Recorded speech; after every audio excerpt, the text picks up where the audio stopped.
turabashimira cyane. Traveled with many all Rwandans, and to an extent with the rest of the world that has been in one form or another connected with our country. For me, at a personal level, it's been a very tough but enjoyable journey, based on the fact that this is the best thing one can do, to be part of the many years of struggle to put things right for our country, for our people, for ourselves, all together. So it's 31 years is not really a long time. But, depending on what has been happening in those 31 years,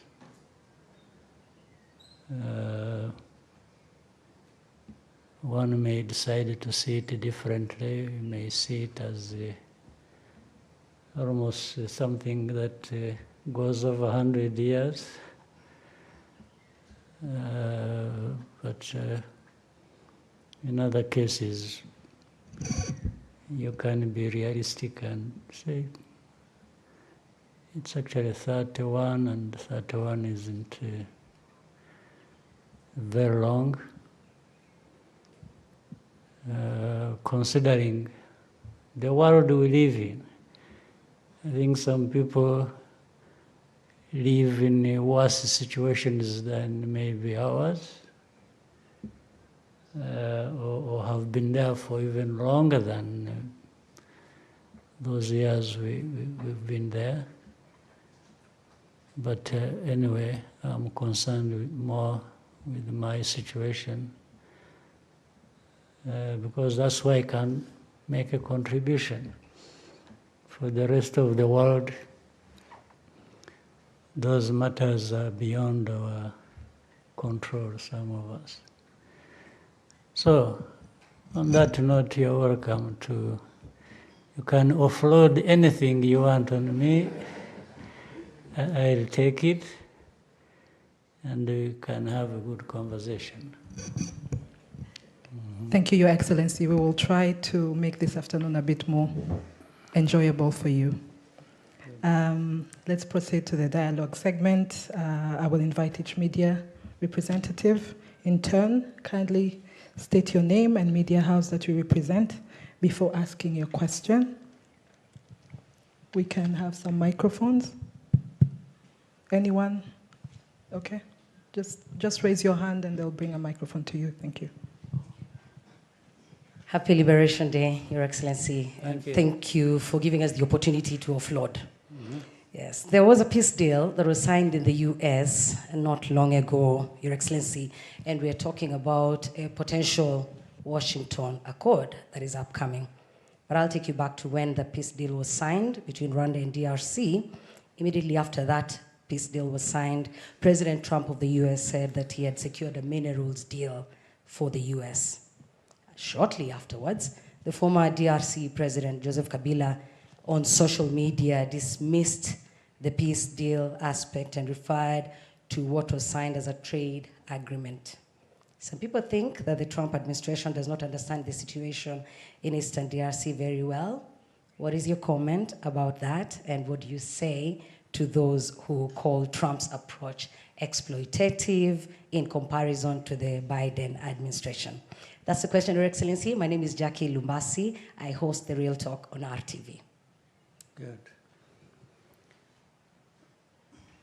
Well, I would start by asking simple questions. Before the deal brokered by United States in the Trump administration, whatever name you may want to give it. What did other administrations, whether in the United States or Europe or anywhere else, did they offer? What is it? I mean, we could be talking about something. Let's talk about it. Before we come to Trump administration and the deal brokered. You are a journalist, you follow different events and the news and so on, you put things in their perspective, in history and so on and so forth. Make a reference. Well, even if you don't make it to me now, but in your mind, try to remember what other deals that had been brokered by anybody that were even suitable to deal with the problem in DRC that may be failed because of this or that, and you may put the blame on anybody you wish to. So my question is, where is that? Therefore, if there isn't, maybe you can even go into more details later. Trump administration came. First of all, I thank them that they even paid attention to the problem at all. They could have ignored that problem like many have, and just focused on what is happening in the Middle East, in Ukraine, Russia, Iran, and those are, in people's minds, more important than having to deal with this African problem. Yeah, it shouldn't matter to anybody, as we have seen it in the past. So, but they took time. Now, I'll try to summarize what my reading of that deal is and how it came about. Once they decided they are going to deal with the matter, there are really three pillars it is built on. One is economic, if you will. The other is security. The other is political. And I think these three are so closely related that you can't just deal with one ignoring the other, because the three are part of the problem. In fact, the main parts of the problem. Now, people tend to concentrate more on economic for a reason.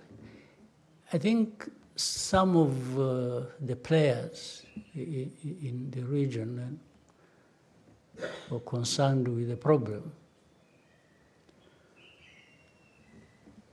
They had in their mind to leverage these resources because they think the resources are very attractive. So therefore they would, like throwing a bait and saying, I'll give you this, I'll give you, so you will control this, which everybody else in the world needs and may. So I'll give it to you. But those who threw the bait to those who would help in the problem we're really not looking for a durable solution to their problems or to the problems that affect us in the region. They just wanted to have an advantage over adversaries and give a sweetener to, people to say, we'll give you this, please help us deal with M23 and FCM23 or Rwanda as it is perceived, or our enemies. And that then people would just be attracted to that, take it, and address the problem the way the government of Congo saw it. No, but the Trump administration kept looking at a combination of these three matters that need to be addressed: the political, the security, and the economic. While in some other people's minds, it was just economic.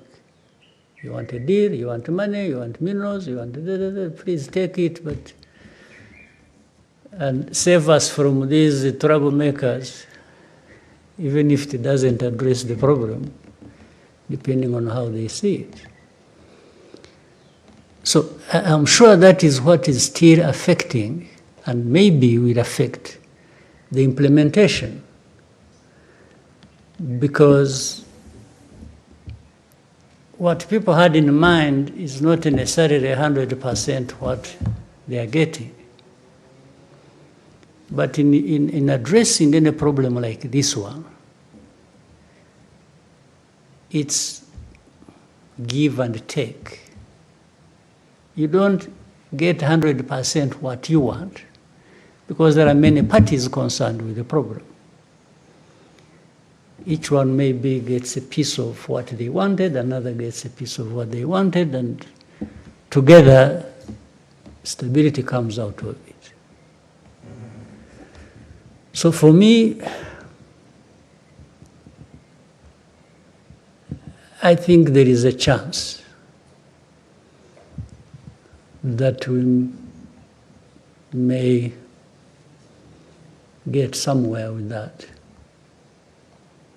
And why I asked the previous question, the other question about the previous handling, the different administrations handled this matter, it was like actually there was less caring for how to deal with this matter than we have now. Because for them it would just be, M23, sanctions, Rwanda, and that's it. But how do you handle things like this and expect? I don't think they have even learned from history. In fact, it is the same people also who failed in those years that, and now because we talk to many of them, it's like, yeah, but what do you think about this Trump thing? We see, but, and it's like they don't even hide the fact that they are disappointed because they are not at the center of it. It's like, what do we have? For us, what do we have in it? And I tell them, but that's none of my business. You were here all these years doing nothing except doing the wrong thing. Because I asked some of them, when you really went all out and were sanctioning Rwanda, sanctioning M23, praising the other side, and then vague about FDLR, and what did you really think you were doing that would address the problem? So why would you be asking me anything? You should have asked me that time. You did, I explained to you, you didn't listen to me. You decided to do things the way you wanted because you thought... And in fact, I also don't stop reminding them that actually they are part of the problem. The main part of the problem of this Congo situation is external, in actual fact. Look at the UN presence in Congo. How many years has it been there now? So, and I keep asking people, you sat long ago and decided to create this mission. You did. But it's a couple of decades it's been there. You never take stock of what you achieved, what you are doing there. But you keep running with the machine, keeps going.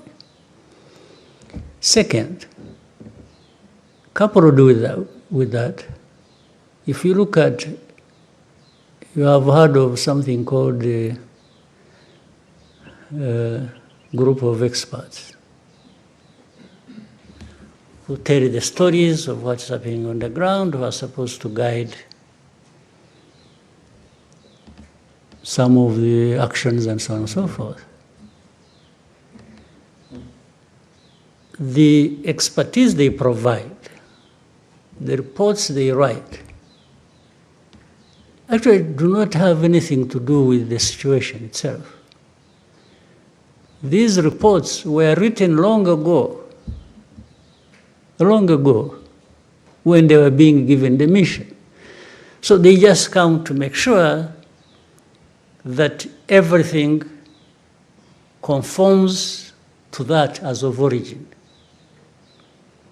Because that's why you always find it's all others guilty in this situation of different things, except the actual perpetrators.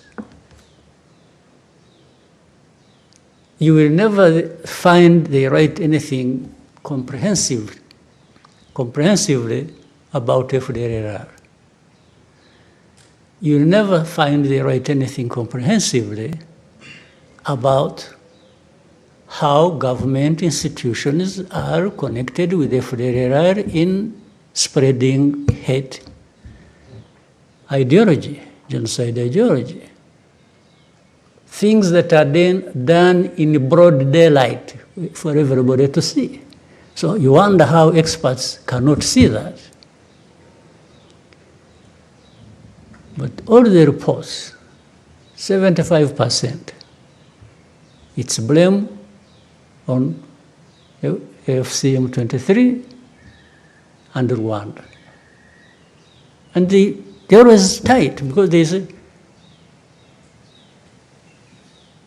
Rwanda-backed M23. You will tell me in your research, if you ever saw anywhere DRC-backed FDLR, you will never. So the narrative is already written. They just come here to make sure things are adjusted to suit what they want. They talk about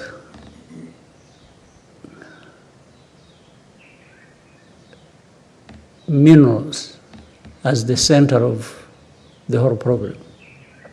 By the way, they should also blame themselves, because if you highlight minerals and then later on you blame somebody for also saying, yes, we have a deal in minerals, but around that we want to solve a problem, because they are the ones who highlighted the minerals in the first place. So how do they blame Trump administration for saying we got a big deal on minerals? Yeah, but you made the minerals the issue. You, the people who are blaming everybody, including blaming the Trump administration. But the way they used that, it was like Rwanda is just in Congo doing whatever, supporting M23, or even the existence of M23 is about minerals, according to them. So they keep playing, even overplaying this narrative. In the end, it works to the detriment of the solution to the problem. Now, it really becomes like, it's like having arsonists being the judge and the prosecutor of people for burning down the house.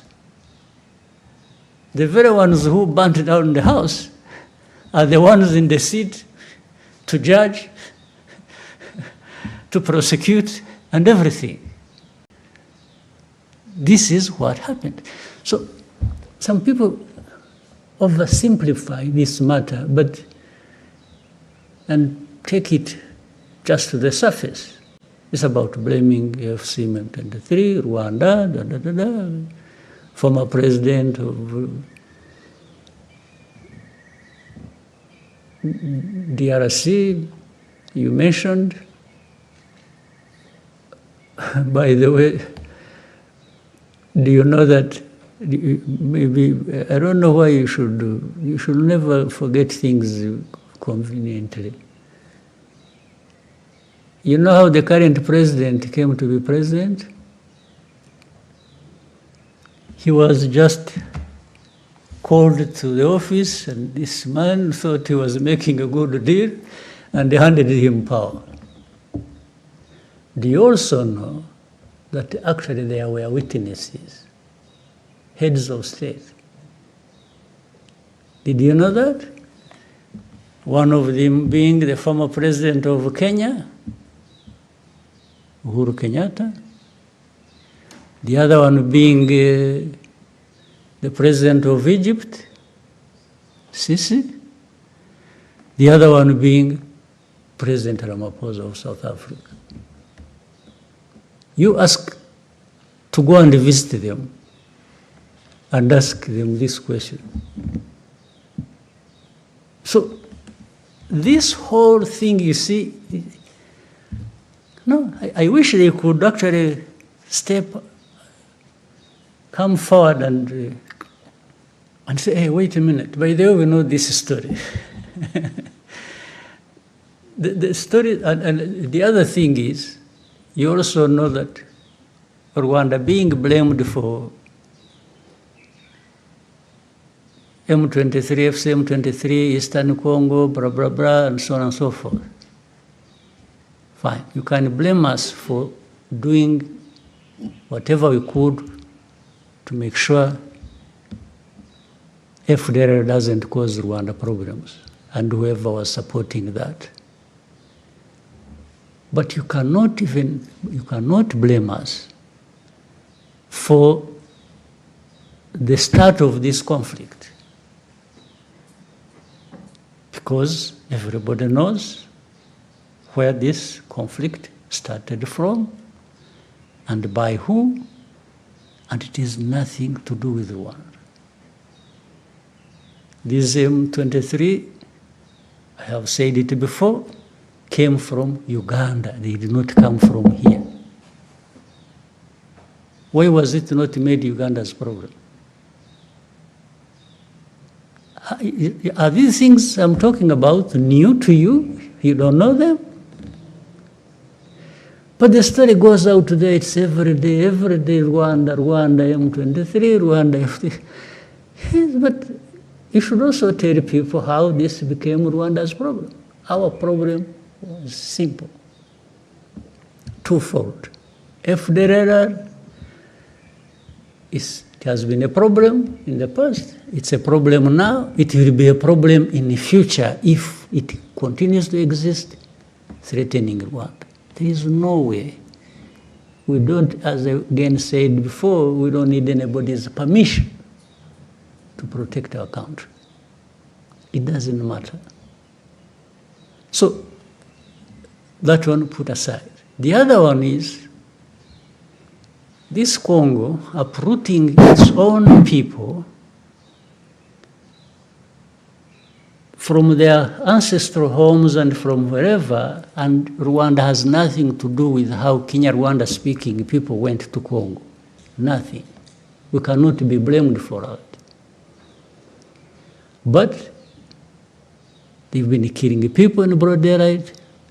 They've been removing them from their homes and making them refugees here. You know how many thousands, tens of thousands, hundreds of thousands of people originating from there who are refugees here. So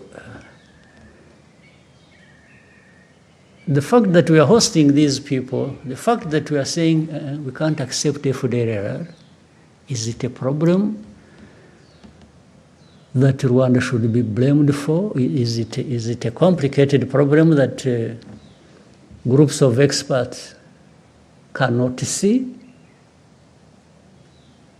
So I've given you a very wide explanation to the very simple question you asked. Whatever solution that does not address these important matters to be addressed will just keep the problems between Rwanda, DRC, the whole region, and wherever else going forever. But the matter is simple. If you don't play games, if you don't allow genocide ideology to take over the region, and then things can be addressed. So for me, I'm thankful to President Trump's decision. And by the way, even if it doesn't work, I don't think they should be the ones to be blamed. They are not the ones to blame. Because in the end, they are not the ones to implement what we have agreed. They just brought people together concerned with the problem, and they've introduced a new way of approaching this problem, which has not been forthcoming from others.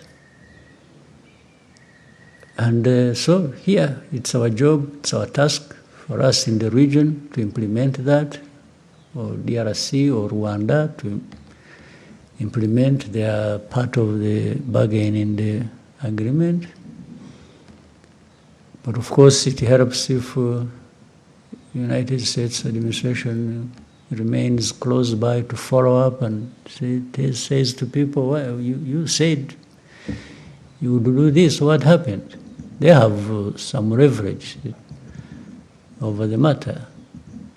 So I think I have, I did it so broadly to preempt other questions related coming. Yes, okay. Thank you. So we could have light, and then we'll come this way. There's another mic. Thank you, Mr. President, for having us. Thank you, sir. I have a question with two parts. The first part is the deal between Rwanda and DRC about joint security measures and removing FDLR. What is the promises have you received to achieve this? And then the second part is what steps will Rwanda take if the FDLR is not removing? Yeah, let me add something But I come to it, your question, which I, by the way, the deal we reached in Washington, D.C. does not stand in isolation. That one was mainly between Rwanda and DRC. Equally important, there is another deal ongoing that concerns the internal groups of Congo, FC, M23, and the government, and maybe, I don't know where else they will involve, that is being discussed and brokered in and by Qatar, the state of Qatar. You remember the story when I met with President Sekedi in Qatar, in Doha, and it originates from there. So these are two sides of really the same coin. So internal matters, so that, and the reason was to avoid the confusion that had been created over years and which nobody was addressing. Congo was always trying to make this problem only a problem between Rwanda and DRC. But there is a bigger component that is DRC's problem, not anything to do with Rwanda. So that's why, in fact, that Qatar effort will look at it broadly between AFC M23 and DRC, in my view, and maybe by extension, because that is the political side now. I said three things: political, economic, and security. So the political is actually mainly internal, so that it doesn't continue to produce these problems that where you deny people their citizenship, or like the other side, you hand over power to somebody and runs with it, and later on, last time we had elections, so-called, but no elections really happened. It was just a continuation of the thing that was handed to the man, and he just keeps running with it. But that's another story. So, and I'm reminded by what you just brought up. As I said,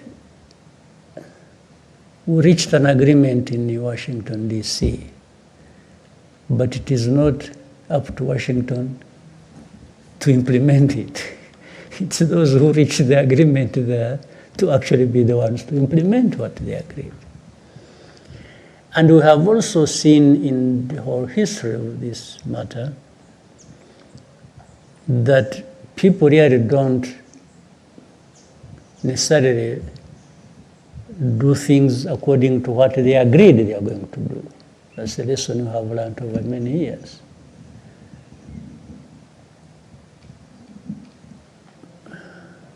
So if FDR is not dealt with, and we have set out the way to deal with it in the agreement, then that means the FDR continues to be there, and the problem continues to be there. And Rwanda will always do what it has to do when FDR is along our border. There is no magic wand here to be used by anybody. It's you have just to do what is right to do to deal with the matter. So for us, we have this obligation, and we have laid our case, and out of that, we have agreed to do a number of things to deal with and do it together with others, and we will do that. You will never find Rwanda at fault with implementing what we have agreed to do. You will never. But if the side we are working with plays tricks and takes us back to the problem, then we deal with the problem like you have been dealing with it. There are no two ways about it. But we are serious, we are honest, we look forward to implementing what we agreed to do and to eliminate the problem. Thank you. Since Maurice has a microphone, agenda next. Murakoze nyakubahwa Perezida wa Repubulika, nitwa Ufitine Maremi Maurice, ndi umunyamakuru wa RBA. Mu kiganiro n'abanyamakuru cyo kuwa 9 Mutarama, mwaragize muti iki kibazo cyakabaye cyarakemutse kera iyo abantu bakirebera mu mizi yacyo batagiye gucengacengana. Ni ku ruhe rwego mubona aya masezerano ya Washington areba ikibazo agihereye mu mizi, ese muyafitiye ikizere kingana gute? Murakoze. Yabona bisobanuye n'ubwo nabivuze mu Cyongereza mbere, amasezerano yarahari. Mu masezerano hari ibyo aba yashinzwe bemera gukora buri umwe ku giti cye cyangwa se gukorana hamwe.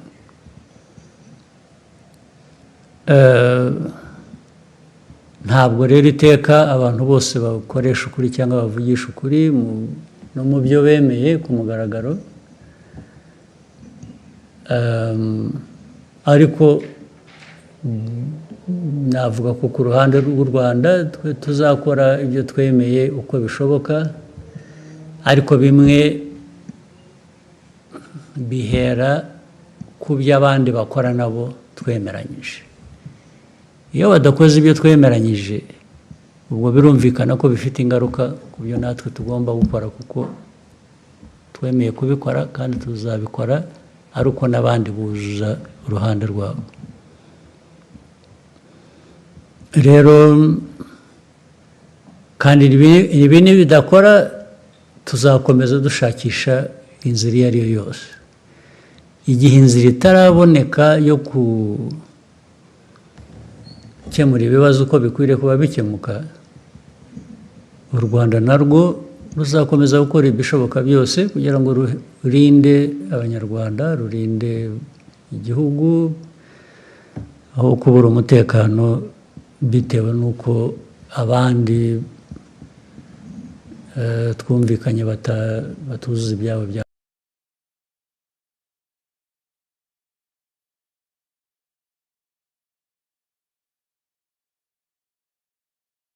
ngombwa. Ibyo rero ni uguhora abantu bashakisha uburyo, nibyo tuzakora, nibyo twebwe tureba imbere yacu.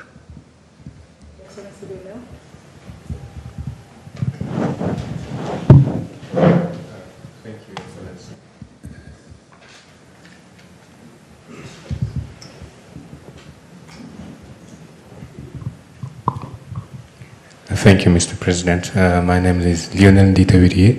I work for the Pan-African Review. Since we are on the topic of Congo, in 2012, during Umushikirano, you gave a speech in which you criticized powerful countries, mainly Western powers, for scapegoating Rwanda, imposing sanctions in an attempt to reshape our region to their liking. You even mentioned that they considered us as sheep to be, slaughtered, yes, wherever. So you used Rwandans to be self-reliant. You used the term which has deeper meaning, I think, kwigira, and to ensure that they will never again be made to carry the blame for crimes committed by others. So my question is, more than a decade later, how close has Rwanda come to achieving the kind of self-reliance you envisioned? Yeah, for Rwanda, I can account for everything you ask me to account for. What I can't account for is what others have been doing, because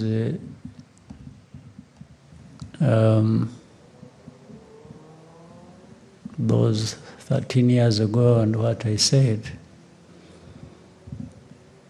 Rwanda has constantly been changing. But those powerful countries and how they see us, or maybe see other Africans, has really not changed. It's the same story, and it is what I've just been talking about. They still don't care. Not only do they not care, they actually want to stop you caring for yourself. That's the biggest problem. But for Rwanda, the progress we have made, and especially of taking care of ourselves, I mean, the story speaks for itself. Do you know that, by the way, with Eastern Congo, just before the fall of Goma and Bukavu and other parts, what had been assembled by government and those they called their allies and so on and so forth, assembled in numbers of people, men and women, assembled in weaponry, assembled in terms of mobilizing even support of other countries politically, support that, you would not believe it. But what happened, and you know it, and you saw it. It was Rwanda saying it won't happen here again. That just doesn't come anyhow. You have to have made progress on many fronts to be able to stand for yourself and respond to all the things that are brought your way to destroy you. So I think that story may speak for itself for many years. If we hadn't been building the unity of purpose, the strength to preserve ourselves and live, this Rwandan cannot live on the whims of others. No. It happened, and I've told you even this last year's April. It happened once. It will never happen again.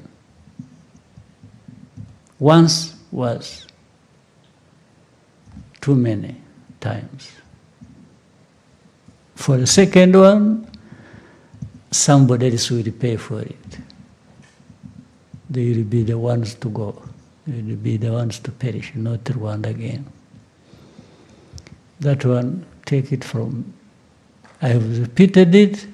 It's not bragging, it's not, it's an act of survival.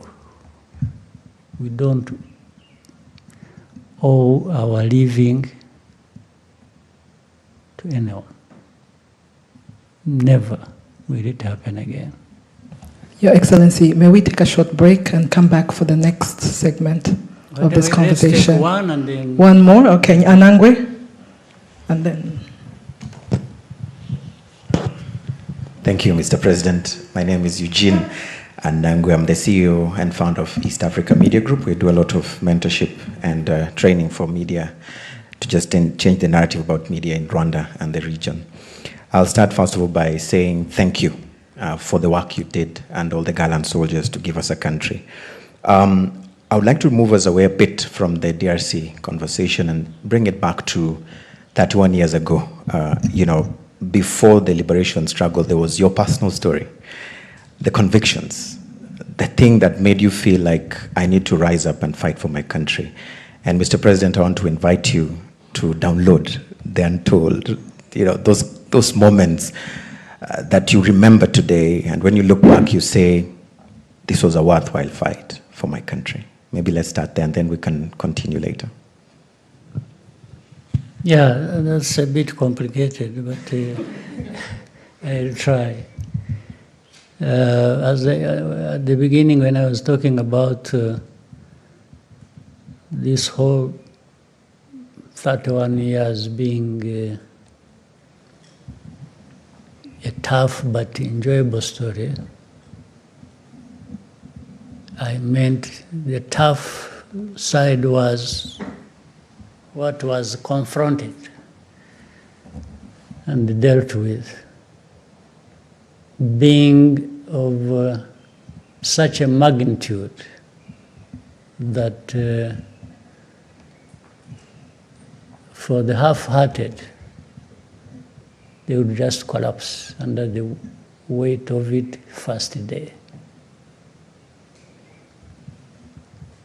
But fortunately, we had many people who were up to the task and who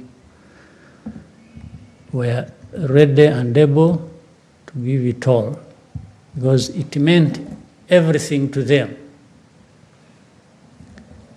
When something means everything to you, then you give everything to make sure it is in good hands.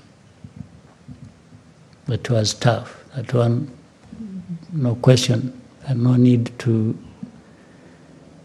There is no way of emphasizing it. The enjoyable part I'm talking about, even on the tough situation, is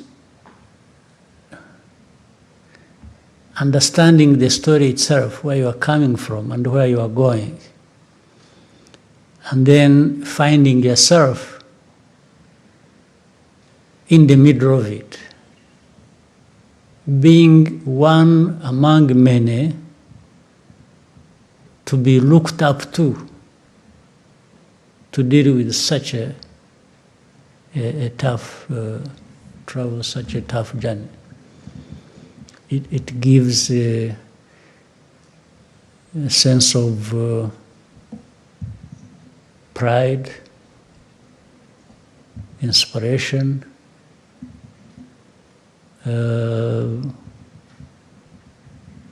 really something that is worth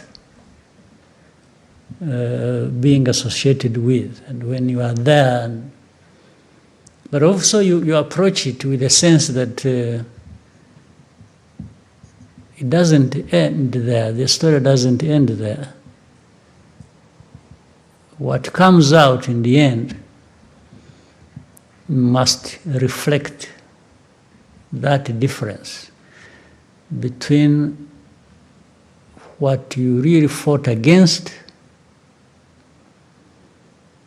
and what you are creating. They have to be different.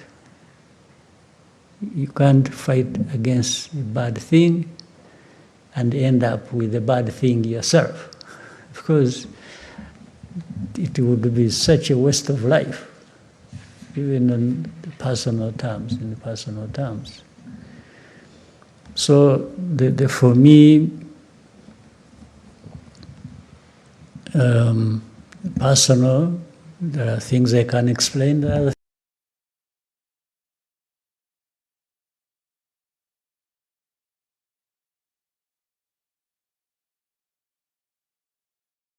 things I can't explain. I cannot explain why in a situation like this that we can explain how, even if you explain the magnitude of it, and those many people I talked about who were ready to give all they had and they did, many of them are no longer with us. But their names, their stories live on. Their bravery lives with us. But at the same time, I cannot explain why in that whole journey, one is no longer with us and the others are still with us. Yet all of us were exposed to the same danger. I don't think those who are still lucky like me to still be alive, I cannot account for why I'm still alive. I could have easily gone the way of the others who didn't make it. Therefore, it can't be, there is no one who can get praised for still being alive, because it has nothing to do with you. It just happened. Not because you are smarter or more brave or no, just happened. So that one I can't account for, I can't explain. I can only explain what I do when I'm there. And in fact, some of those who sacrificed are no longer alive. We remember them, we honor them, we respect them for what they know they were, what we know they were associated with, or they did when they are still there. It's the same thing even when they are gone. Yes, these are the people we know because of those things they did. So for my personal stories, you can take it the way you want. Some of the things I'm not responsible for. But others I'm responsible for. Maybe those ones are the ones you can judge the way you want. So that's my personal story. Thank you, Your Excellency. May we take a short break and come back for the second segment? All right. Thank you. In a few moments, we find you ready.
naribohoye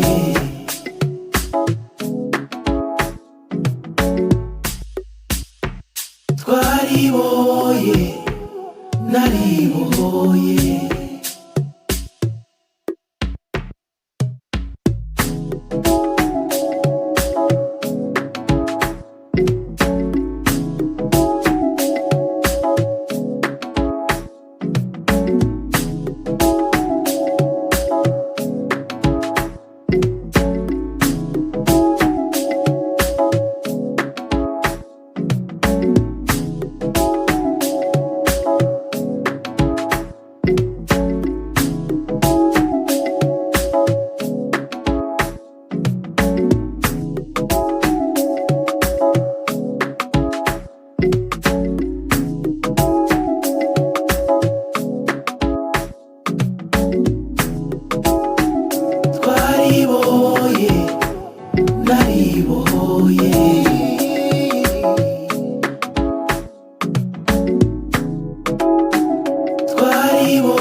naribohoye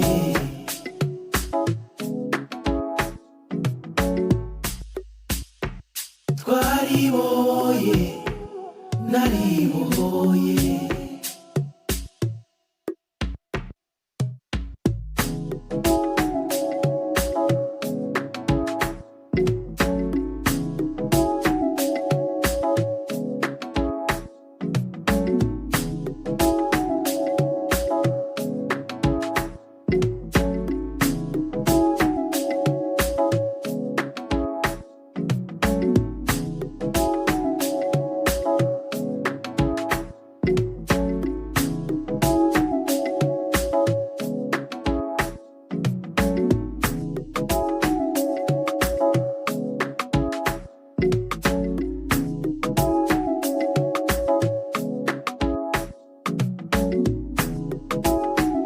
twaribohoye naribohoye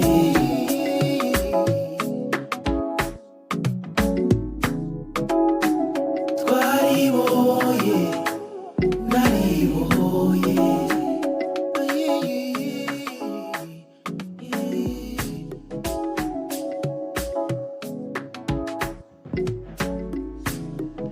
Thank you, Your Excellency, and welcome to the second segment of this important conversation between yourself and the members of the press.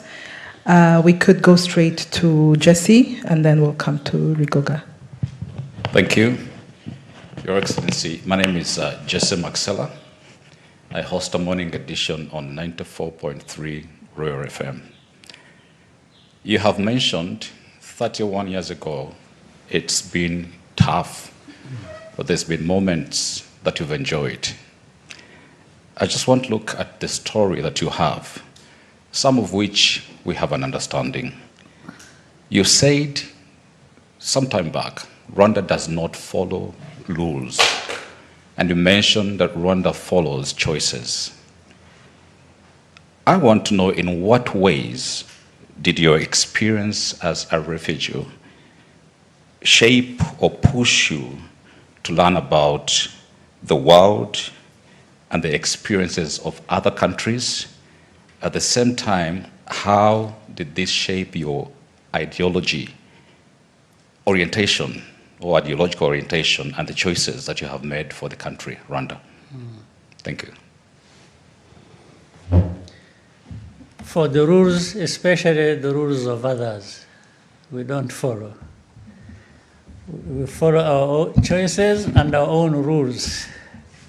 And then if we are to follow other people's rules and choices, it's because we have a good understanding between us with them.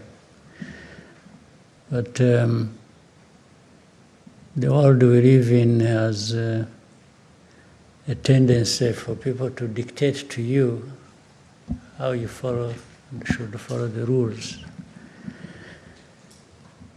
And especially when they are their own. I mean, somebody else's rules to be applied to me. I think we have to make it difficult for them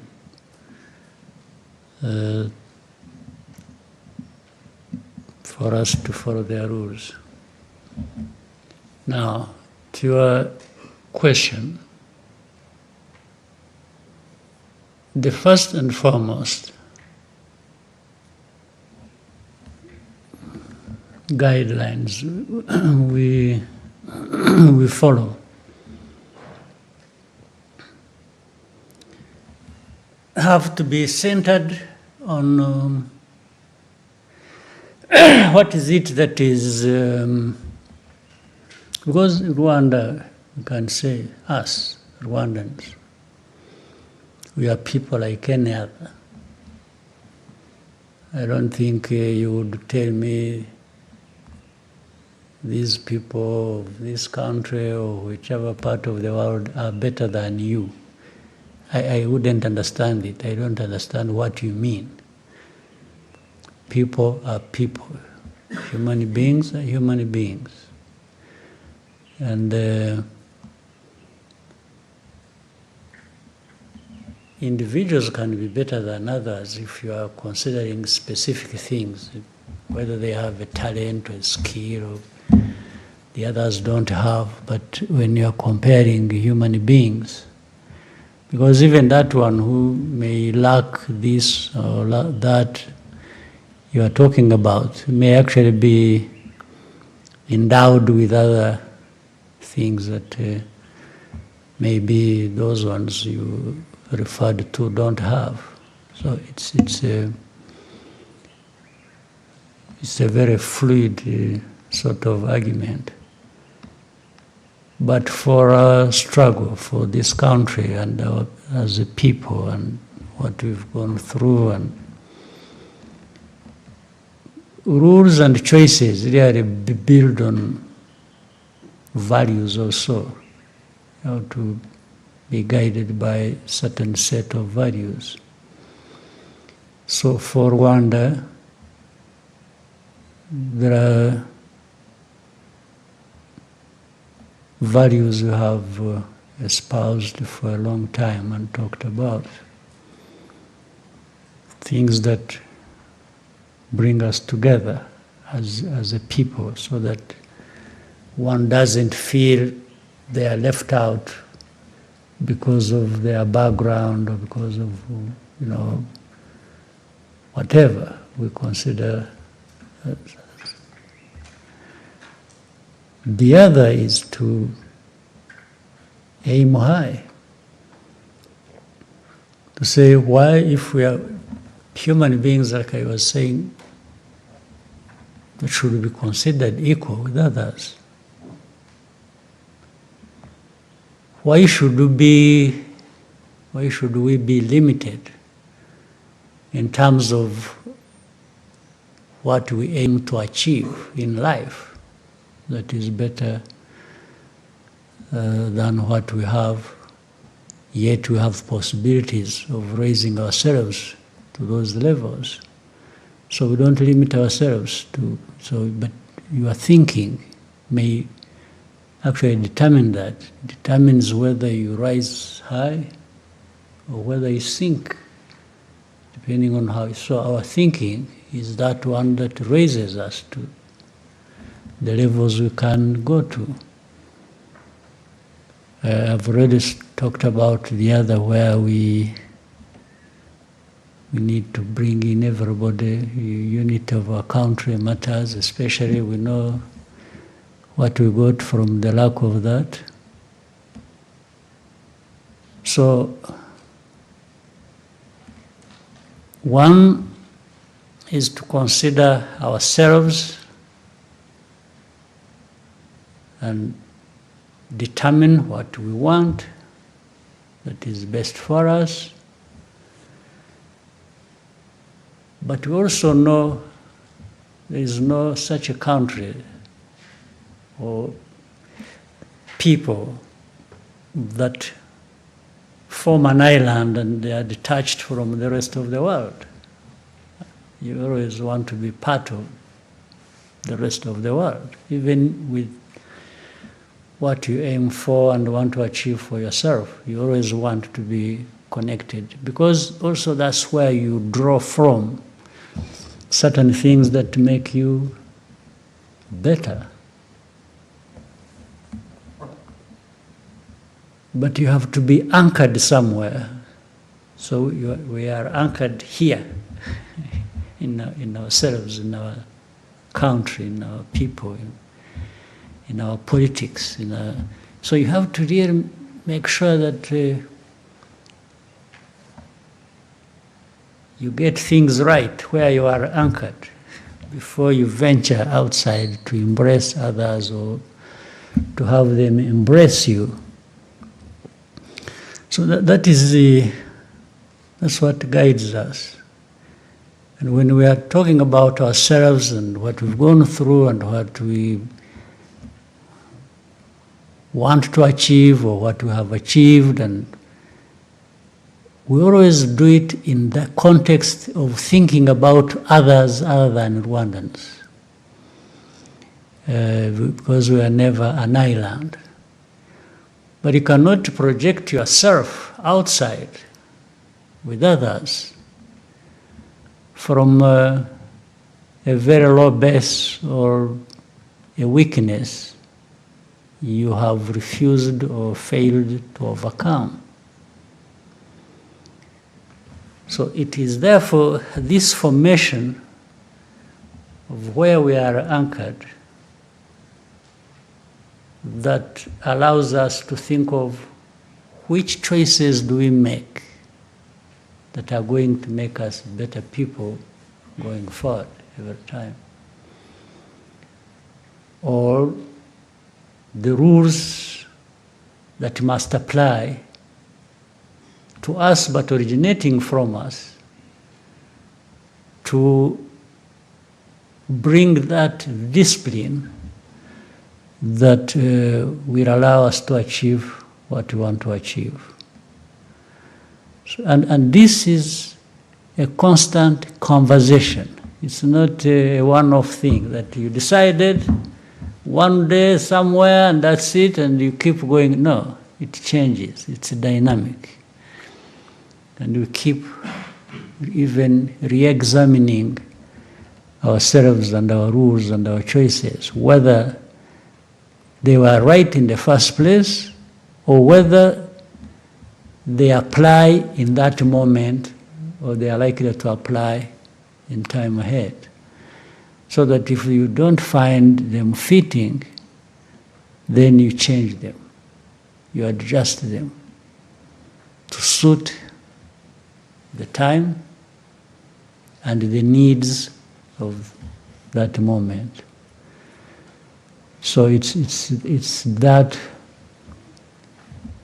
Well, sometimes people find it complex, and maybe don't even bother to think about it. But in terms of leadership and governance of our country, we need to hold them dear to ourselves and so that we don't lose the grip of things as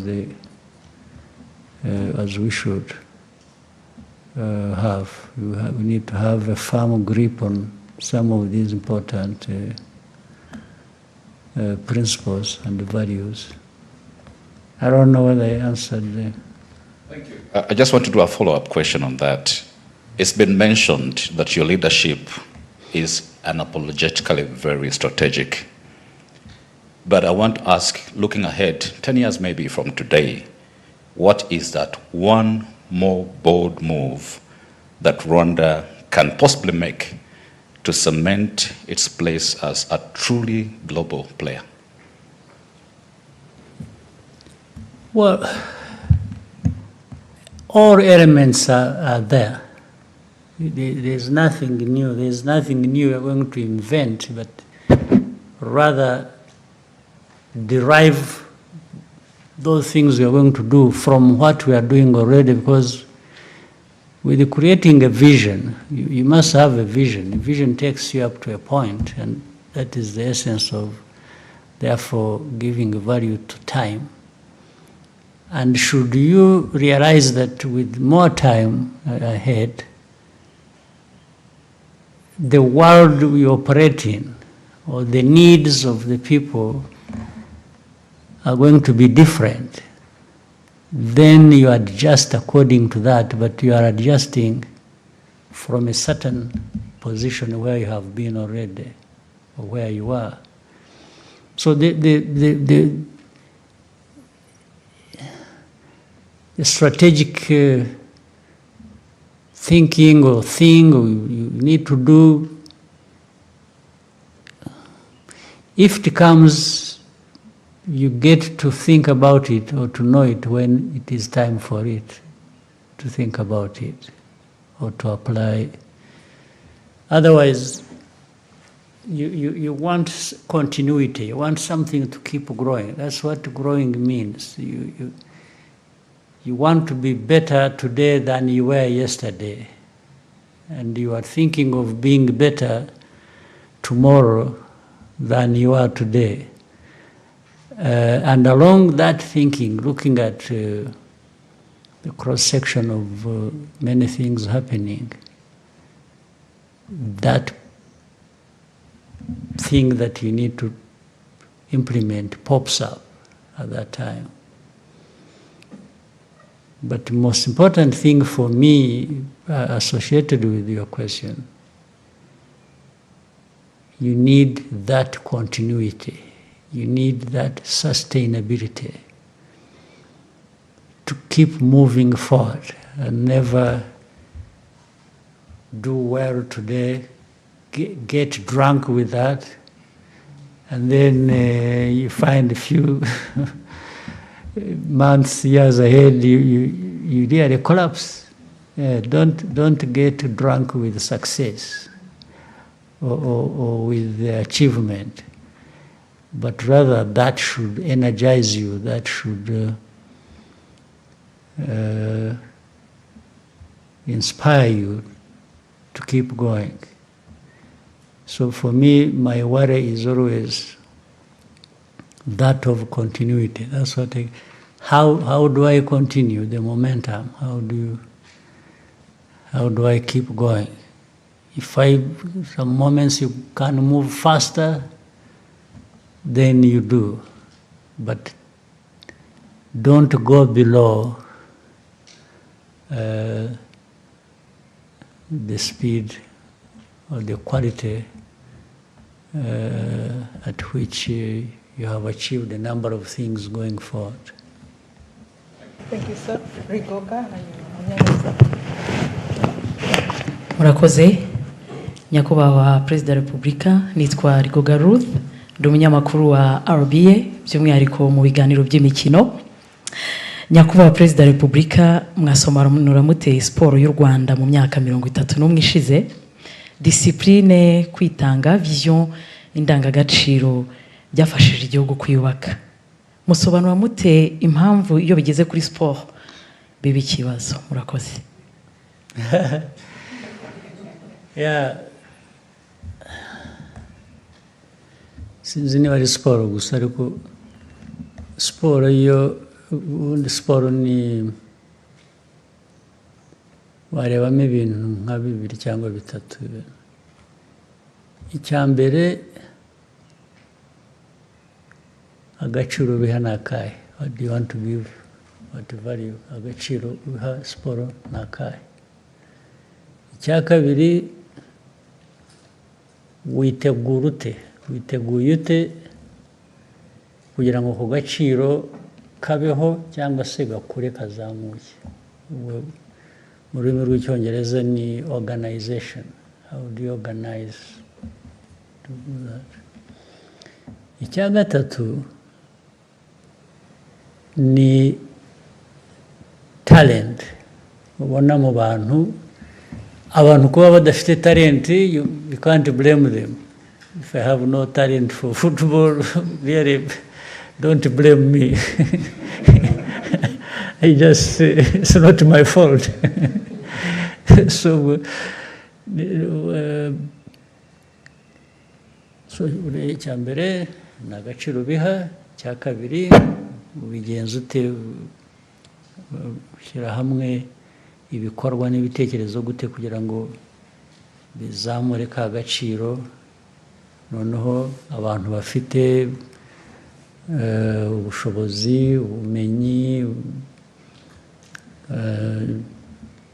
ibyo bavukanye bibaha. Ibyo rero nko mu gihugu tugashyiraho minisiteri ya siporo cyangwa za siporo zitandukanye, federation zazo zishyira hamwe n'iki. Iyo ni organization itameze neza, ni ikibazo. Ikindi, umuco, mujye muha agaciro, umuco ufite agaciro. Umuco mvuga ni iki? Hari n'abantu baba bazi umupira, cyangwa hari na organization ihari, cyangwa abayobora nabo barahari ariko umuco bafite nahoraga mbivuga najyaga mbivuga ku mugaragaro ugasanga abakinnyi b'umupira aho kugira ngo bakine rwose bashyireho umwete n'umutima ubishaka n'iki bagatangira gutekereza utuntu bashyira mu izamu kugira ngo iyo wagiyeho ibintu byose uba wabikubye na zero n'uriya munyezamu ushatse ntiwamushyiramo kandi niba wizeye twa tuntu wadushyizemo ukamwihorera urashyiramo wiki ibyo rero bigera no ku bantu ni kamere y'abantu ntabwo mfite ukuntu nabisobanura bihagije impamvu umuntu yemera iki undi atemera iki cyangwa rimwe na rimwe no kwemera ikintu ubundi ku buryo busanzwe umuntu akwiye kuba abona ko nta kintu kirimo ariko umuntu akabyemera cyangwa se waba utemeye ibyo ugatekereza ukuntu ariko uzasifura ninde turebe uko tumugenza kugira ngo ejo azatubere iyo wagiye muri ibyo na talent wari ufite n'ibindi byose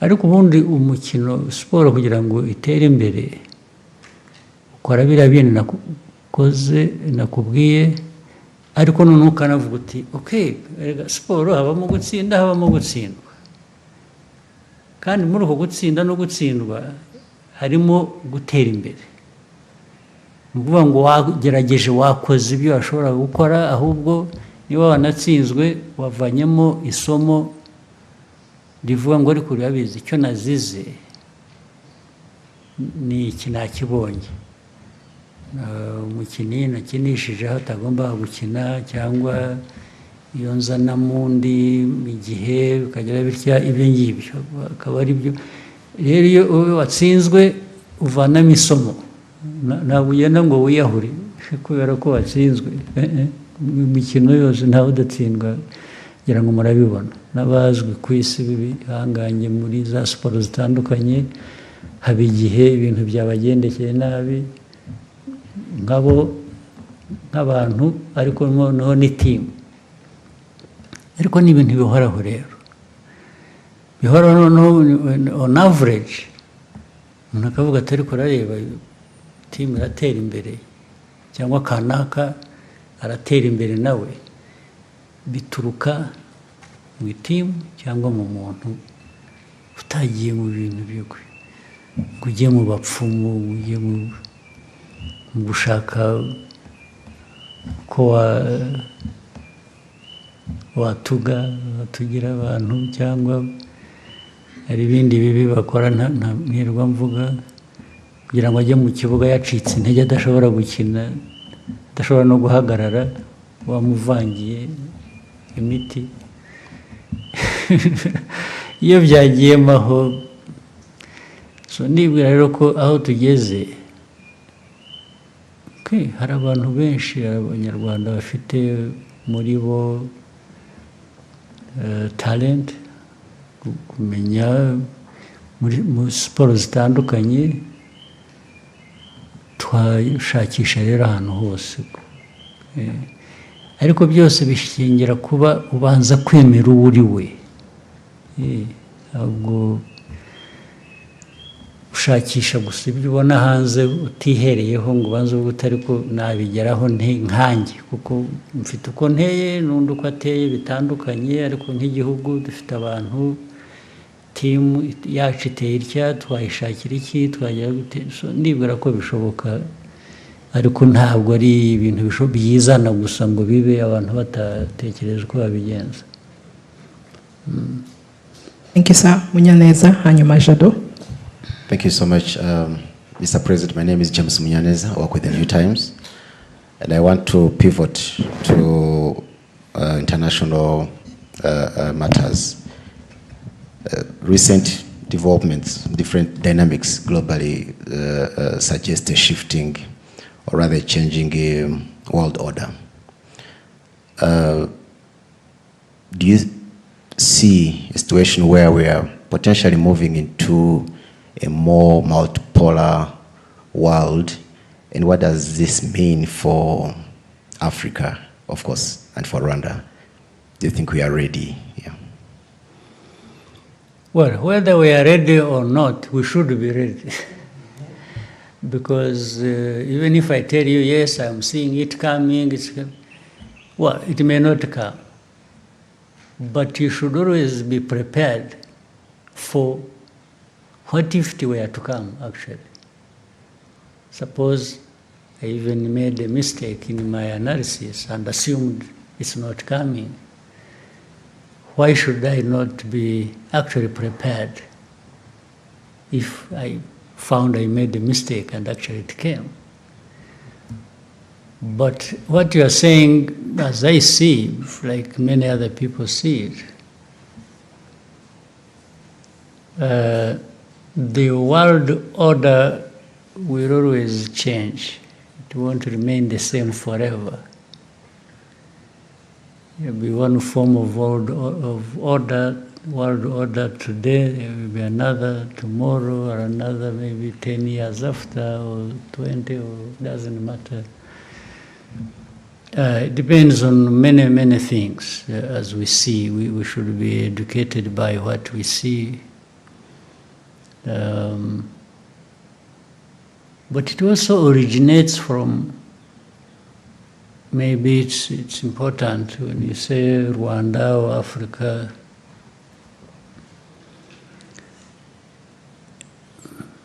it originates from the politics,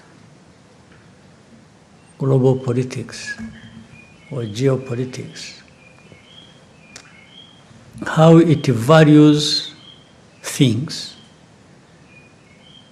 You know, people will tell you interests. Okay, how do you value your interests? If you are powerful and you have interests, that's fine. But how do you achieve interests? Do you achieve your interests by ignoring other people's interests? Or you value your interests, and in achieving them, you're also at the back of your mind saying you're not alone in this world. Maybe as you pursue your interests, it is important to be thinking about others' interests. So that maybe you find common ground, you are together, you even form alliance, or you do this, but it comes out from saying, yes, my interest, but your interests also. And very often we are going to find that people, or even countries, make mistakes, especially the powerful ones. Sometimes they think they will achieve their interests anyway, whether they consider yours or not. And sometimes somebody will come and say, no, no, for me, I'm powerful enough, I'll pursue my interests, and that's it. So I'll come to you, I say, I want this, don't do it, I'll blow you away. Well, that may work sometimes. Other times, it has certain limitations. It works only for a certain time. Because there are other forces, there are other powerful groups. But even the least powerful, like us, for us, we don't even come on the list of powerful. But there are certain things, even with my insignificance, you can't force me to do. I said it earlier. There is no power that would come and say, you know what, you must accept FDLR. That one, then I tell you, okay, look for what you're going to do to me, because you are sure I'm not going to accept them. So the multiplicity of this happening here, there, of this, these differences and how to sort them out, and the agreements, the disagreements, keep forming the world order of the day, of the time, globally. Yes, how do these merging powers behave? How do they behave towards others? Because you have also seen there are times when they move together, reach a point, and then they even have divide among themselves. It's like maybe they discover one of the allies either is taking them for granted, or is cheating them, or is minding only their own business and not yours. So it creates a difference. But that also creates other formations of alliances. If somebody may have to say, if I can't get what I wanted here because somebody doesn't care about me, how about teaming with the other one and actually together put together our strength and also get what we want? So it's very fluid, it's very dynamic, and it works only for a certain period, and as we have seen.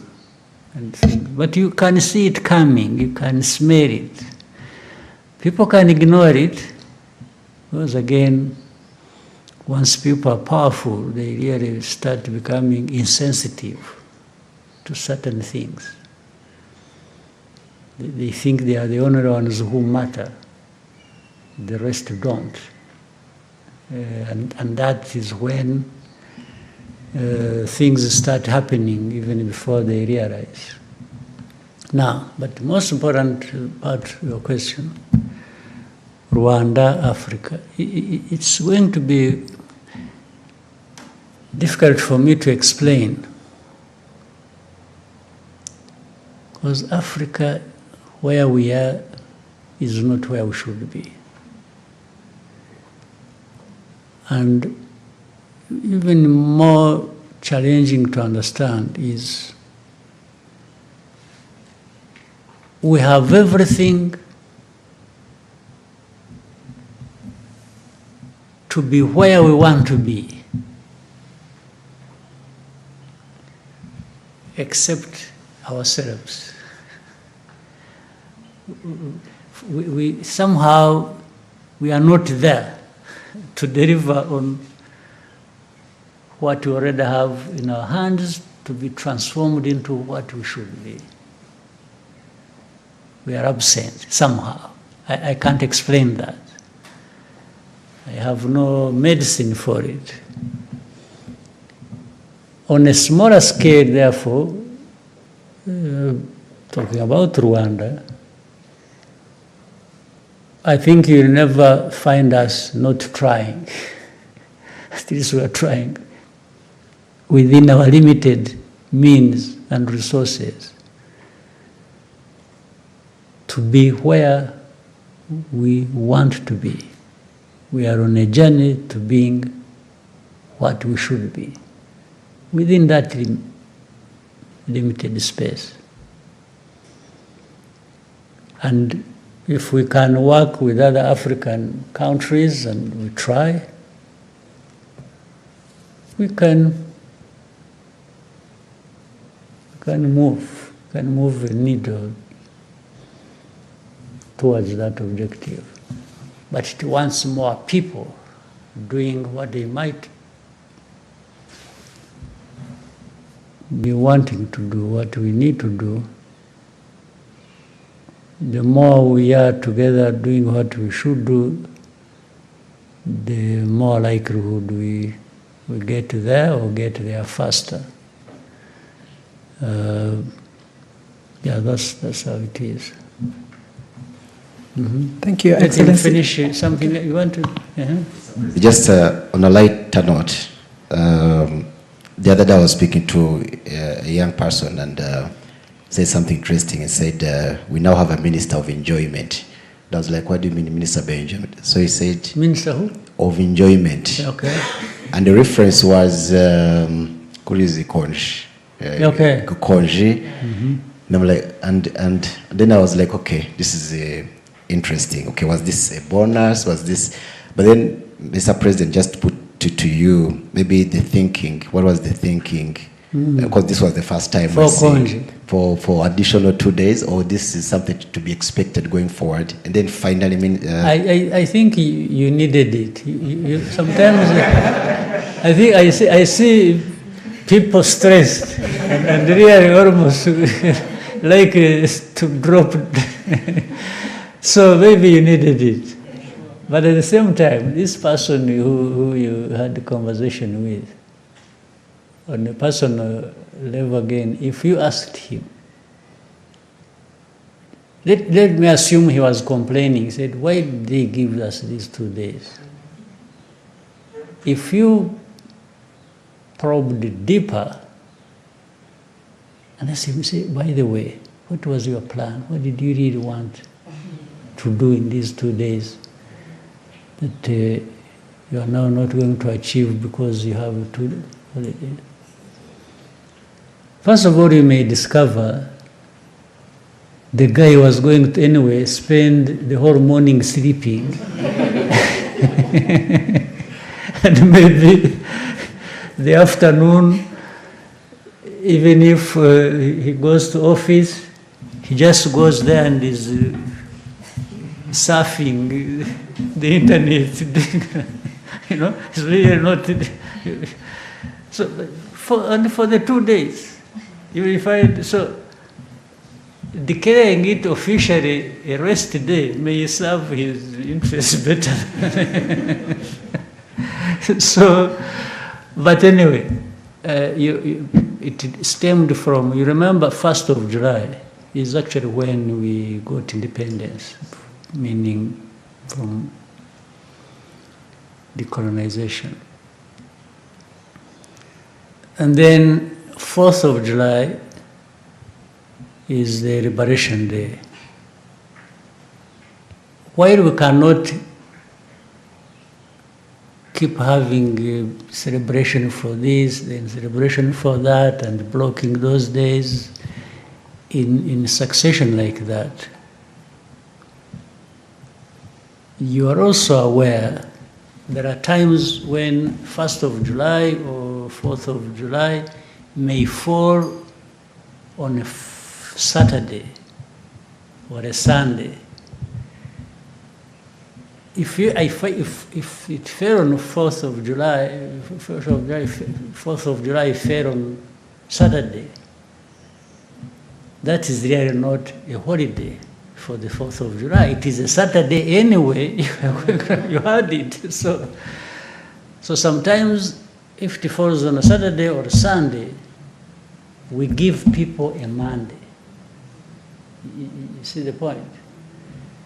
That's what normally increases the number of. So if you look at the 1st and the 4th, one of them was going to run into the weekend, is it? But they 4th was a Friday. And 4th. It's a Friday today. So it was going to get into the weekend. It was so. You would have been given a Friday, but still you would have then had Friday and a Saturday, because anyway you have a Saturday. And then the 1st of... was a Tuesday. 1st of July was a Tuesday. It was a Tuesday. So is that the time you had? Yes. Tuesday was supposed to be a holiday. And then 4th. So we gave therefore Wednesday, Wednesday and Thursday. Fine. Do you want, let's say, you say the 1st was on Tuesday. Correct. Okay. We give you a Tuesday. Then you break and come to work on Wednesday. On Wednesday. Then you come on Thursday. Then Friday is So do you want to keep dancing like that? Or we may as well put them all together and just say, okay, you have them. Do with yourself whatever you want. At least come fresh on a Monday and start the business. That was really the thinking. Thank you, Mr. President. Yeah. And if you may allow, and there was that speculation, of course, social media speculation, hateful speculation, I'd call it, surrounding your personal health. Yes. I don't know if you would want to say something about that. Thank you, Mr. President. Now, how do people account for their personal health? Ordinarily, how do they, all of you, me, and others, how do people want to account for people's personal health? Is there an exception, by the way, in this world? Is there anybody? Well, first of all, there is nobody who lives forever. Secondly, even for anybody's life, whether short or long, you have to manage all these issues as human beings. Well, but when it comes to politics, maybe this is not taken into account. In fact, some of my personal health problems might originate from managing you people.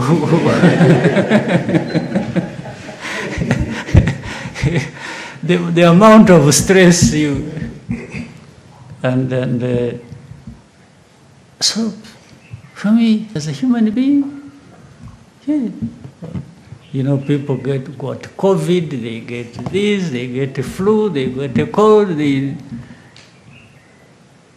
people just, even their own hearts, as they are moving, the heart stops and somebody falls down. I mean, isn't this human? What is the problem? What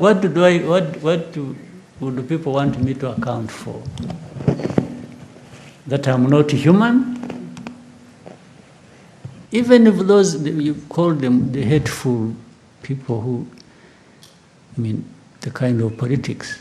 You know, the very person might be talking about somebody or talking about me and wishing me everything bad and say, wish, you know, he has actually died and then by the time you see me, he's actually already dead himself. And which has nothing to do with me, just because these guys are human beings. Like so, I mean, it's yeah. But this is the kind of politics I think, I hope we got liberated from ourselves as a nation. It's even beyond stupidity. It just doesn't make sense. Have you ever had anybody, I mean, you can rejoice even when they are carrying somebody in a coffin going for burial. You can have that moment of rejoice and say, aha, turamukize, and so on. And by the time he gets into his car, 1 kilometer, he has followed the other one. So I don't understand the logic, the politics, or anything at all. So anyway, at least you raised the question. Rest assured, it is me sitting here with you.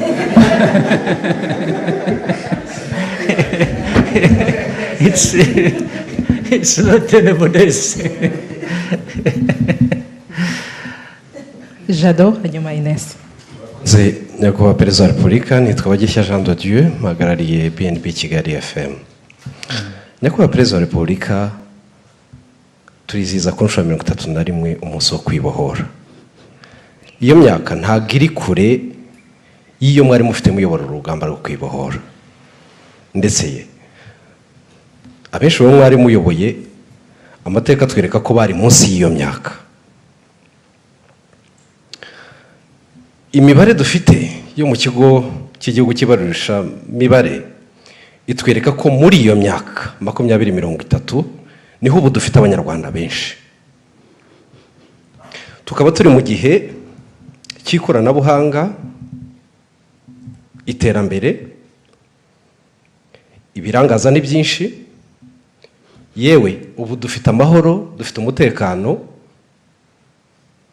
hari n'uwarangara akabisinda nk'uko mwigeze kuvuga. Dusubiye inyuma nyakubahwa Perezida wa Repubulika, indangagaciro n'amahame mwari mufite icyo gihe yo kwitanga ku kugeza ku gitambo kirenze ibindi cy'ubuzima bwanyu ku rugamba, uyu munsi mu bibazo u Rwanda twaba dufite mubona bari muri iyo myaka biteguye. Impanuro mwabaha ni izihe muri iki gihe aho twatangiye no kubona hatari na kure ko urubyiruko ubundi imbaraga za buri gihugu zanaba ikibazo ku gihugu, ahubwo ingufu zabo bakaba banazikoresha basenya na bike ibihugu byabo bari bamaze kugeraho. Impanuro muha urubyiruko rwacu ni izihe nyakubahwa Perezida wa Repubulika? Murakoze. Impanuro naho urubyiruko zihana abakuru twebwe n'abandi babyara urwo rubyiruko. Nta kintu kizana ngo abantu bakibone bagitunge bakigereho batagikoreye. No muri ibyo bihe byacu by'urugamba abo bari bakiri n'abatoya no kuturusha barugiyemo bakajya bate barahari koko kandi nibo batumye bigeraho.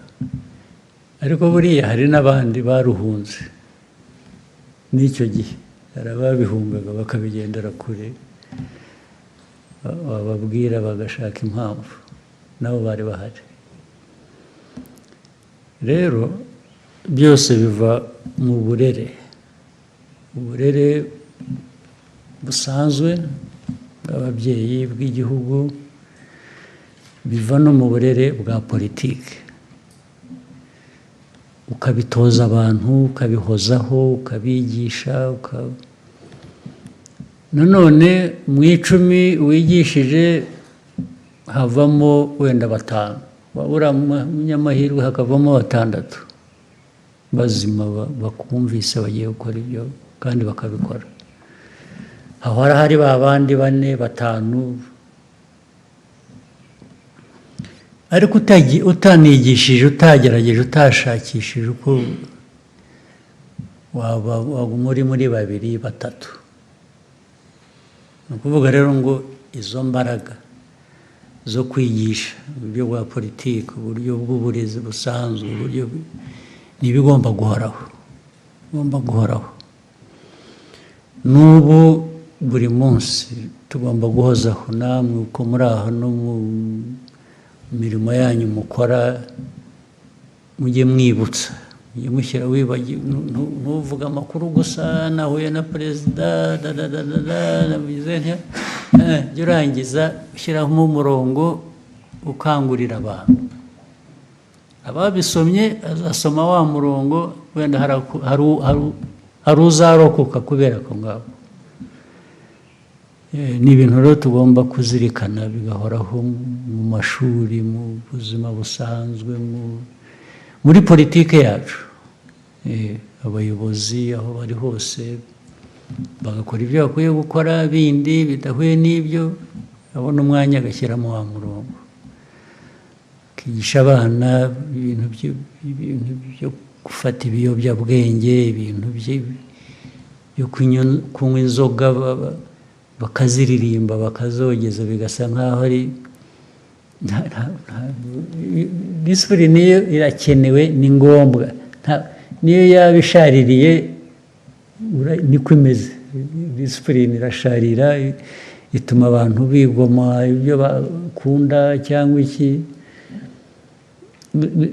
Ni nk'uko ushobora kujya kwa muganga bimwe twavugaga by'ubuzima bw'abantu ukajya kwa muganga akakubwira ati maze urekeraho kunywa isukari kubera ko turakubonamo ufite uburwayi bw'isukari diyabete cyangwa iki ariko kubera ko isukari iryoha cyangwa kuryohera uyikunda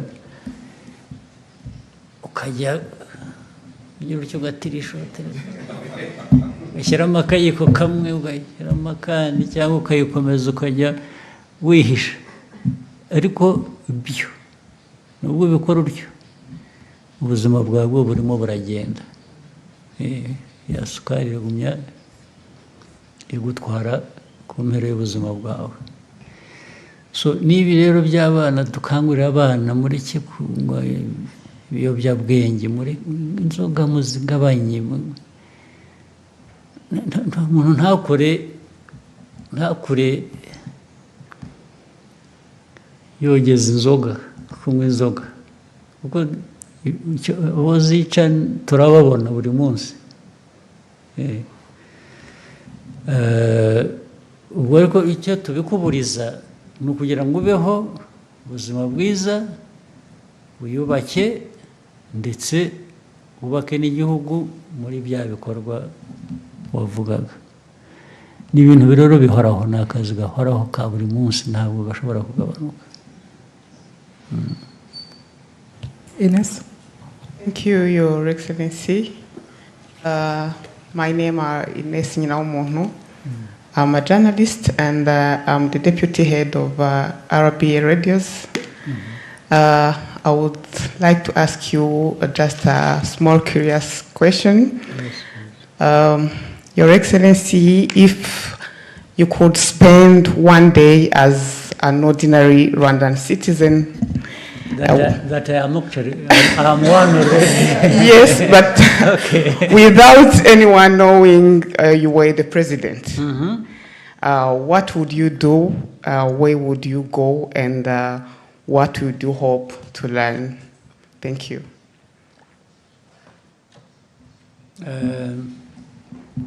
Many things. Some things come with age.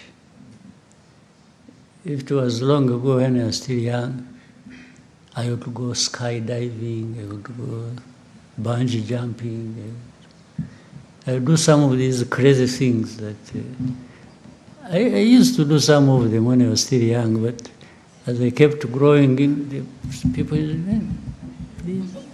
So I would just have, I don't know, I wouldn't drink, but I would have as much fun that, fall in the normal brackets of fun, almost without limit. Yes, in fact, I wish I could be younger. I would do some of the things I missed doing those days of just, being there, free, fearless, and just enjoying what nature provides. Yeah. Your Excellency, may we take two last questions? Okay. And then we, Oswald, hanyuma Aisa. Yes, murakoze nyakubahwa Perezida wa Repubulika, nitwa Mutuyeyezu Oswald, kuri mikoro nkoresha izina rya Oswa Kim. Yego. So, ndagira ngo ngendere ku mujyo wa kibazo Ines abajije cyoroshye, ariko mbaze n'ikindi kirebana n'ingengo y'imari. Muramutse mu Rwanda ruramutse ari ikipe y'umupira w'amaguru, mwakina ko kuri kangahe? Icyo ni kimwe. Hanyuma ikindi, mwabwiye abanyarwanda kufunga mukanda, ariko twagiye kubona tubona ingengo y'imari yiyongereye kurenza ibindi bihe byabanje. Niba nibuka neza yiyongeyeho 20%, 21%. abantu benshi baratunguwe baravuze nyamara igihugu gifite amafaranga gufunga mukanda ntabwo ari ngombwa so muraza kubikoboza murakoze najya mu izamu icya mbere cy'umupira niho najya numva byakunda icya kabiri cy'ingengo y'imari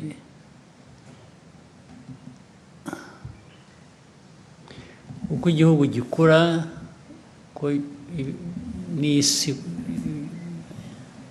nahoze mvuga ko nta gihugu kiri island nta kirwa cy'igihugu muri actually n'uvuga gufunga mukanda ni ukuvuga ngo mukoreshe neza bike dufite nicyo bivuze kubera ko hari byinshi dushaka gukora birenze ibyo dufite iyo ufunze umukanda rero ni ukuvuga ngo wongera ibyo washoboraga gukora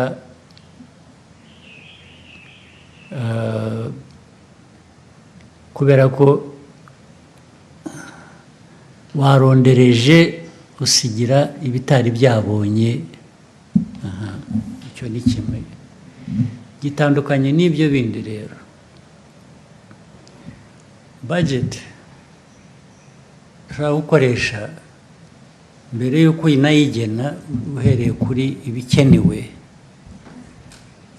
urabanza ukareba ariko ibyo ufite ni ibiki bingana bite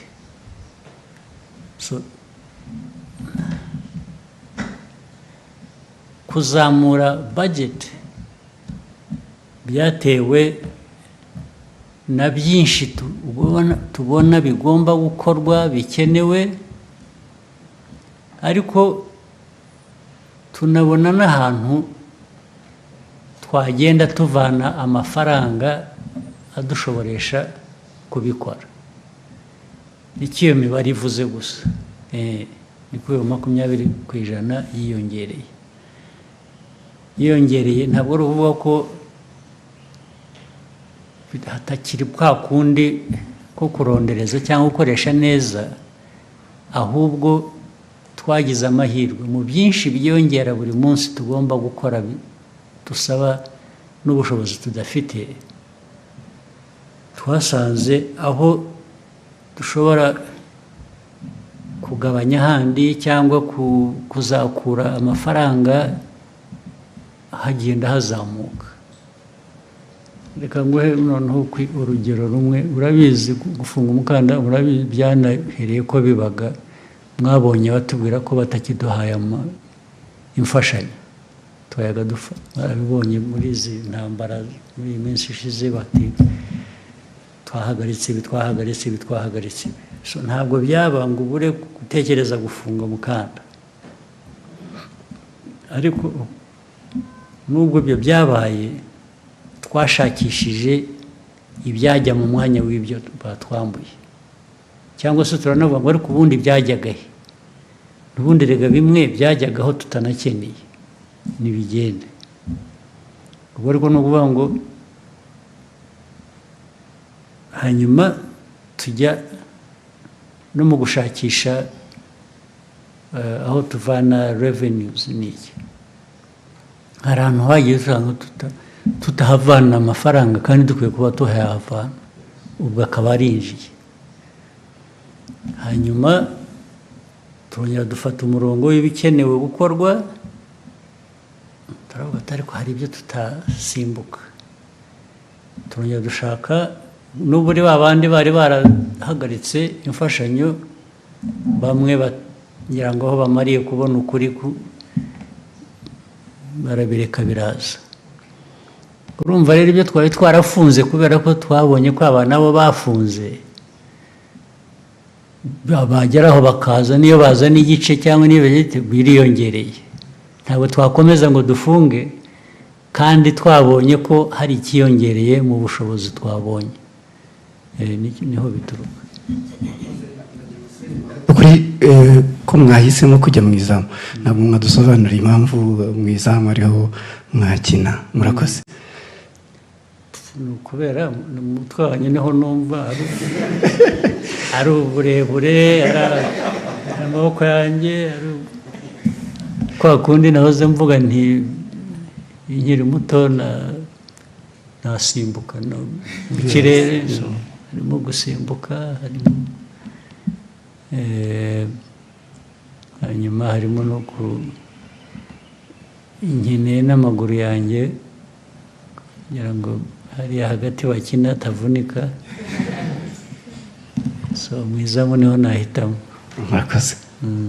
So we might take the last question from Aisha.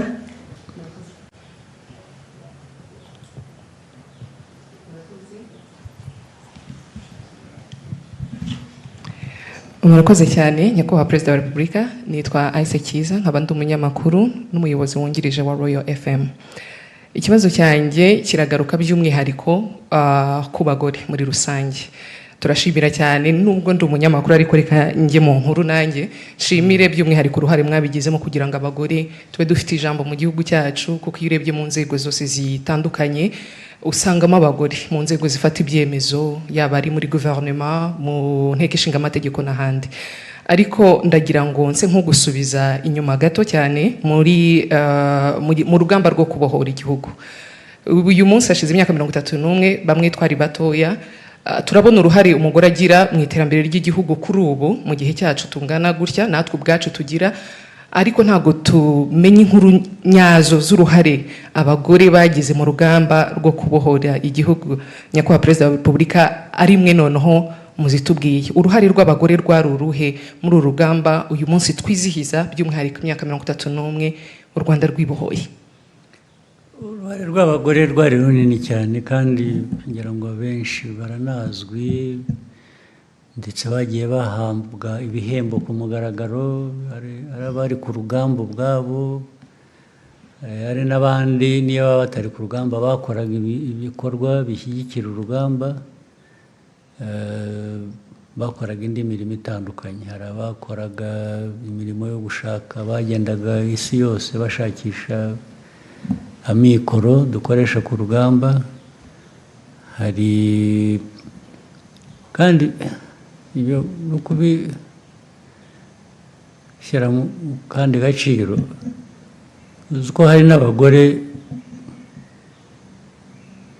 batanze abana babo aribo baturutseho, cyangwa se bataye abana babo mu mago bakabashakisha aho babareza ahandi bakajya ku rugamba. Ibyo byose ni ibintu biri byanditswe mu mateka bizwi, keretse wenda kuvuga amazina gusa, ariko ni na benshi kurusha abo umuntu yavuga mu mazina. Abagore rero bagize uruhare runini, ndetse ahenshi ntabwo batandukanya n'abagabo. Hari abajyaga ku rugamba n'abagabo, hari kubavanamo gusa ukabashyira iruhande, byo nta nubwo bitanga ukuri kwabyo. Kenshi babikoranaga n'abagabo, ubundi bagakora indi mirimo itandukanye. Ni nk'uko n'ibyo nayo mvuze by'uko bagendaga isi yose bashakisha, babaga bari kumwe n'abagabo bagenzi babo cyangwa abahungu bagenzi babo. Uruhare rwo rurazwi kandi no mu mateka biranditswe, byanaherewe n'agaciro. Hari abantu bamwe bagiye bahabwa ako gaciro ku mugaragaro. Nta kindi numva nabivuga. Biturutse kuri urwo ruhare, kuri ubu ukurikije uko abagore dugira uruhare mu iterambere ry'igihugu kuri ubu, mu myaka iri imbere nk'u Rwanda wifuza kubona, ubona uruhare rwacu rukwiye kuba uruhe? Cyane cyane hahandi nawe wakwicara ukavuga ngo dore u Rwanda nifuza ni uru nguru, cyangwa se u Rwanda nifuza kuba mu myaka 30. Yego, erega njye ntabwo nifuza kubitandukanya. Ndareba igihugu nk'igihugu, ndareba abantu nk'abantu na mbere hose n'umugore kumuha agaciro mpera kukamuha nk'umuntu noti nk'umugore ni nk'umuntu hanyuma ibyo bindi by'uko umugore yakora ibi cyangwa umugabo agakora ibi ibyo biza nyuma birisobanura ubwabyo nta n'ubwo njye nagomba no kubijyamo naho u Rwanda nta Rwanda rw'abagore nta Rwanda rw'abagabo ni u Rwanda rw'abanyarwanda abagore n'abagabo bagiramo uruhare bakwiye bitewe n'ubushobozi bafite hari ibintu bimwe no mu muco cyangwa muri ko duteye nk'abantu hari ibintu usanga bimwe byorohera akazi bumva gakorwa neza cyangwa korohera umugore kugakora cyangwa se kakorwa neza korohera umugabo kugakora hagahoraho ubwo bwuzuzanye rero kurusha kubitandukanya ngo u Rwanda twifuza ni umugore waba agira atya cyangwa ibyo birasanzwe bishinzwe biri no mu muco wacu cyangwa se mu majyambere dukora ahuza abantu no guhuza ibihugu umugore iteka agomba kuba afite icyambere cyangombwa ni umugore kudasigara inyuma kubera ko ari umugore cyangwa se nta nubwo akwiye no gutezwa imbere kubera ko ari umugore akwiye gutezwa imbere kuko ni uburenganzira bwe ni umuntu icyo kuba umugore ntabwo nahindura umugore ngo mugire umugabo cyangwa umugabo mugire umugore ibyo ni ibintu bisanzwe mu mibereho y'abantu ntabwo nibwira rero ngiye ko nashaka cyane gushyiraho uwo murongo nta kintu umugore akwiye guhezwamo nta kintu umugabo akwiye guhezwamo nta kintu umunyarwanda akwiye guhezwamo buri wese abifiteho ubushake n'ubushobozi nk'uko imiterere y'igihe cyangwa yabo imeze. Thank you, Your Excellency, for this insightful and valuable exchange. And thank you to members of the press for your contribution. We wish we had more time, but we'll have another time for this. Sure.